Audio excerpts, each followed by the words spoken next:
The Bitter Side of Sweet, Chapter 3. We arrive at the grove hot, tired, and cranky.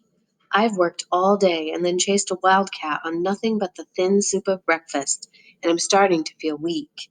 I want to lapse into a deep, colorless sleep, but instead Musa blows a double blast on his whistle, and one by one Yusef, Abdraman, and Kanate join us with their bags. Seydu arrives last, dragging both of our sacks. He runs over and throws his arms around me.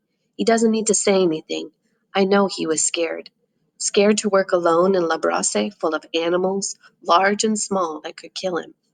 Scared I wouldn't come back and he'd have to do this every day. It's a terrible thing to be here. It would be worse to be here alone. I often think of what it would be like if I hadn't taken Seydu's side and convinced Moki to let him come with me into the Ivory Coast. I feel awful about it every day, but if I'm honest with myself, I know that I wouldn't have made it this far if I didn't have him. Without Seydu to protect and to make me laugh, I'd have given up a long time ago. I squeeze him gently. Let's go. Moose is in no mood to be trifled with and sets a punishing pace, dragging the offending girl behind him. We follow along, the others baffled as to the change in mood, and there's nothing I can do but put one foot in front of the other and dread what's coming next. In the 2 years I've been here, only a handful of boys have tried to run. The punishments have always been terrible. Unbidden, memories flood through me of one of my and only attempts at escape. I cringe away from them and try to count the steps it takes us to get back to camp, pretending it's a number that matters. It doesn't work. We trundle into the clearing, Musa and the girl in the lead. Ahead of us is the long, low sleeping hut with the water pump off to its side.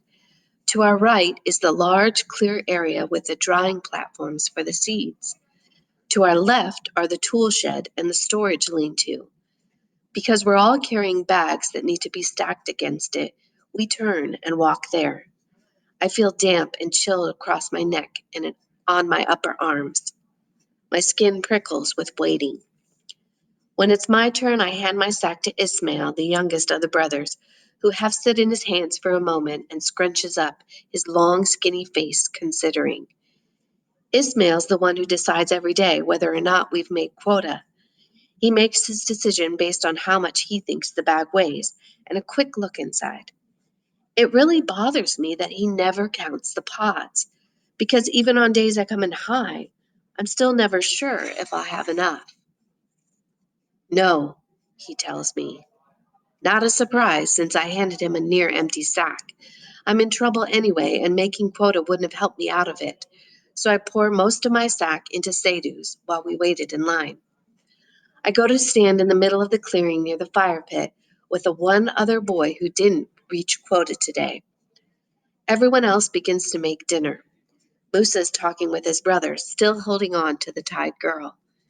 My only comfort is seeing Seydu join the group of boys who made quota, but knowing that I have to take his punishment for him again makes it a small victory, laced with resentment. How close were you? Asks a voice at my elbow. I turn in surprise, then shrug.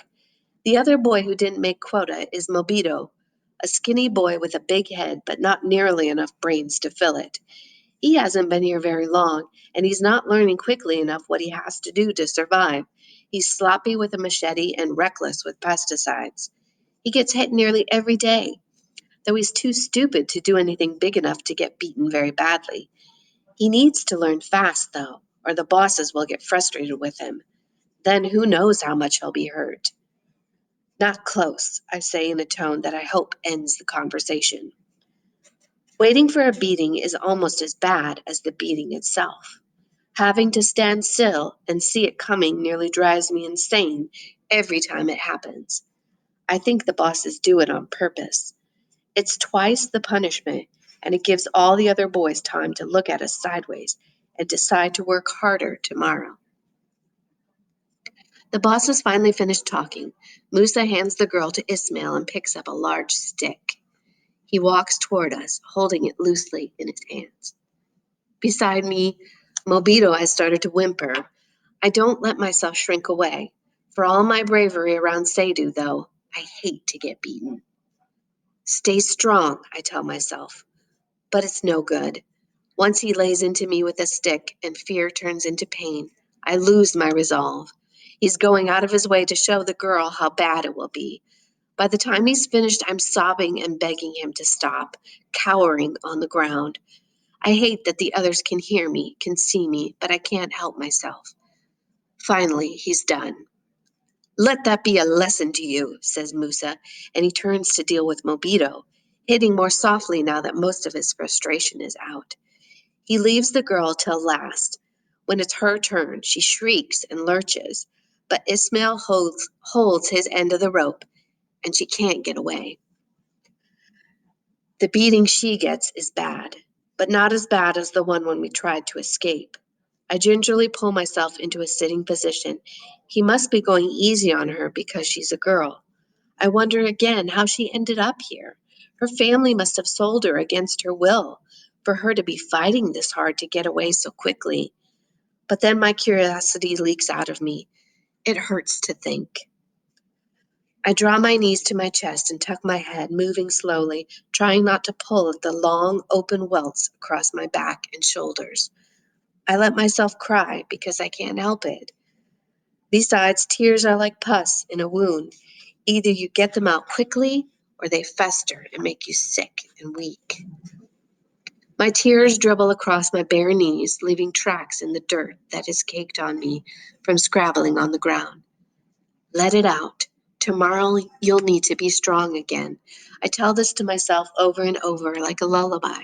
I give myself until Moose is finished with the others to be weak. Then I make myself stop. I lift my face and rub the wet off. Then I gingerly brush the dirt off my clothes and hair. Then, even though it hurts like dying, I straighten and look up. I'm surprised to see that my team from today is coming over. I wonder why. Yusuf leads the way. Abdurman and Kanate look frightened, but they come anyway, and that's worth something. Sadhu is pale and shaking. Amadou, I'm sorry. So sorry. Annoyance seeps into me through the pain. I'm sick of taking his beatings for him, tired of taking care of him all the time. It hurts so much, and once, just once, I'd like for someone to take care of me. But that's never going to happen here. I try to pretend that wish doesn't exist. Usually I tell him it's okay, but right now I'm in too much real pain to care if Sadhu's feelings get hurt or not. Next time, don't be so stupid, I manage. Sadhu snivels, but Yusuf barks a laugh. Well, I see that another beating didn't improve your personality, he jokes. Come on. He slides his arm under mine and across my chest, where he grabs hands with Abdurman, who has come around on my other side. Bracing off each other, careful not to touch my cuts, they help lift me to my feet and bring me to the circle of boys sitting around the fire. I'm shocked by the help. Usually no one helps for fear of making the bosses angry. My beating today really must have been worse than usual. Then again, today I'm being punished for two things, not only for coming in under quota. I guess I got my wish. For once, others are looking out for me. Aniche, I murmur. The thanks feel strange in my mouth. Out of the corner of my eye, I see Mobito's team help him to the fire too. The, the girl is still tied to Ismail, so no one goes near her. When Ismail comes to sit at the fire, he drags her along with him. She curls into a ball, her back to us. Musa drops his heavy stick by the water pump to wash off. Are you going to be okay? Sadhu asks. That was bad. I nod. It was. And I will be. There is no other choice. That stupid Khadijah, Sadhu mutters. I can't believe I let her trick me. Khadijah? I'm doubly surprised. First, that this wild thing has a name, and second, that Sadhu knows what it is. How long had they been talking this morning before she betrayed him? I start to shrug, then think better of it when my back screams from the tiny movement. Musa, finished washing up, joins the far edge of the circle. The reflection of the flames dance in his cold stare. I shudder and look away. When the soup is ready and the bosses have eaten, the boys surge in to grab bowls. No food for the three who got beaten tonight, Musa says, as Sadhu is about to hand me one. I try to hide my disappointment. Eating always helps me forget, just for a moment, about everything else. Plus, after a long day, I'm always really, really hungry. Water? I ask. Musa shakes his head. Sadhu sits beside me, putting his soup to one side. I slant to glare at him. I want him to suffer like I'm having to suffer for his stupid mistake. I want him to learn. I want him to stop doing things that get me in trouble. From beside me, I hear his stomach whine. Eat, I order. He looks at me. He shakes his head. No, he sniffs. I'm not going to eat when you can't. Eat. Finally, used to being the younger brother, he does as I tell him. I lean forward, trying to find an angle where everything doesn't hurt. I don't find one. I look at the ground between my feet and try to pretend I can't hear Sadhu slurping guiltily beside me. When they're finished, the bosses sit by the fire, talking and laughing together in low tones, and the boys clean up and prepare for everything for the morning. I try to stand, but again, my work crew covers for me. Sometimes the bosses let us help each other out. Sometimes they don't. Tonight, no one tells them not to. So when Abderman says, "We've got it," I sit. It's worse to sit than to work, really, because then I have nothing to take my mind off of the things I don't want to think about. How badly everything hurts. The boss is relaxed and content across the fire. The blue-dressed back curled beside me. The yawning black shadow of tomorrow and all the days after it stretching over me. Finally, it's time to go to bed. I let Sadhu pull me to my feet, sucking in a breath when the movement causes a fresh wave of agony to wash through me. I sway a little, and Sadhu keeps me upright while I wait for it to pass. I have no idea how I'm going to be able to work tomorrow. Just the thought of climbing a tree makes me wince. Okay, let's go, I say to Sadhu. I hate that he has to help me instead of the other way around, but even leaning most of my weight on him, I can barely walk, so I don't tell him to go away. No, Sadhu freezes. Slowly, I shuffle my feet around and face Musa. You sleep in there tonight. He points at the tool shed. I shake my head wearily, not wanting to go. It's common for them to put kids in there overnight for punishment. It's small and cramped, full of bad-smelling chemicals, and there are ants that nest between the cracks of the wooden beams. Musa walks over and takes my upper arm in his hand and pulls me away from Sadhu. My back screams at the jolt, but I don't pull away from him either. But, manages Sadhu, before he's silenced by a glare from Musa. Get in the sleeping hut, Musa says to Sadhu. Then he half drags me into the tool shed and lets go of my arm. Without his support, I crumple to the ground with a groan, still not able to fully support my own weight. I land next to something soft that yanks away from me with a hiss, and I realize that they've put the girl and Mobito in here too. Musa stands there for a moment, framed in the doorway by the purpling light of evening, his face in a shadow. You allowed her to escape today, he says, so you're being punished.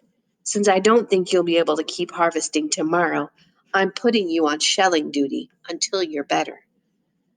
My brain struggles to process why this is a punishment. I know the reason is there somewhere, but I can't quite find it. Also, Musa goes on, you won't be allowed in the sleeping hut with the other boys until you're on your work crew again. Until then, you sleep here. Musa waits. He wants to make sure I really understand. I force my sluggish brain to work. Why is this all so bad? Then it hits me. If I'm locked in here, I won't be able to look after Sadhu, I manage, trying desperately to force my brain to cobble together a sentence. Exactly, says Musa, and locks the door behind him. Sadhu, in all the time we've been here, I've rarely slept apart from him, never left him for more than an hour or so as we worked. He'll never survive a day without me. I want to get up, want to pace and yell, but even the slightest movement hurts, and I feel lightheaded from not eating. Gritting my teeth against the pain, I scoot until I'm able to lean sideways against a wall. A sigh of relief escaped me. That's better. At least now I don't have the impossible task of holding up my own head. Weak threads of moonlight struggle through the tiny cracks around the door. Even so, it's almost completely dark in the tool shed. As my eyes adjust, I become aware again of the other forms hunched against the wall. Mobito and what did Sato say her name was again? Khadijah? I try aloud, more to see if I was right in my guess than to really start a conversation. Mobito is sniffling, clearly not in a mood to talk. Go away, comes the retort from the girl. Her voice slurs as she tries to talk through swollen lips.